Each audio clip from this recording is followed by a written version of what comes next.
CBD. Let's ask the expert, Heidi Kerman, on that. So it's pretty amazing that we actually have a system called the ECS endocannabinoid system in the body. It really interplays with all the other systems. So that's kind of how you can think about it. I've heard it's, part of connective tissue. It's definitely part of the neurological signaling in our body. And one way to think about this is it's kind of like the internet of the body, right? So we all rely on internet. We're on the internet right now, obviously.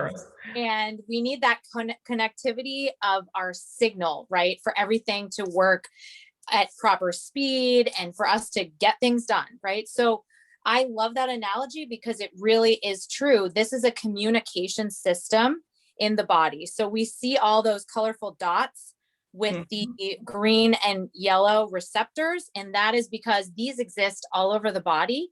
So it's interplaying with every other system, neurological, gastrointestinal, so on and so forth. So that's why when you hear, oh, well, this can help with discomfort, inflammation, and it can help me sleep better. And, it's sort of like, what doesn't it do?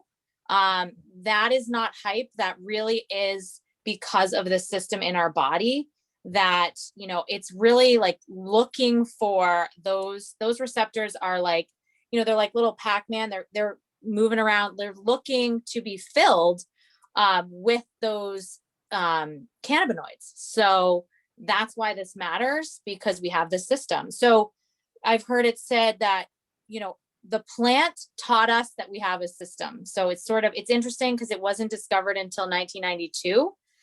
So it's still fairly new in the research, the research of the ECS, but people were interested in the plant.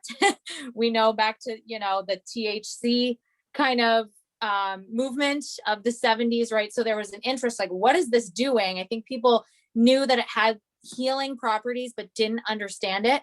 And the plant actually sort of caused us to learn that, wow, we have this whole system in our body. Why have we not been paying more attention to it? So I love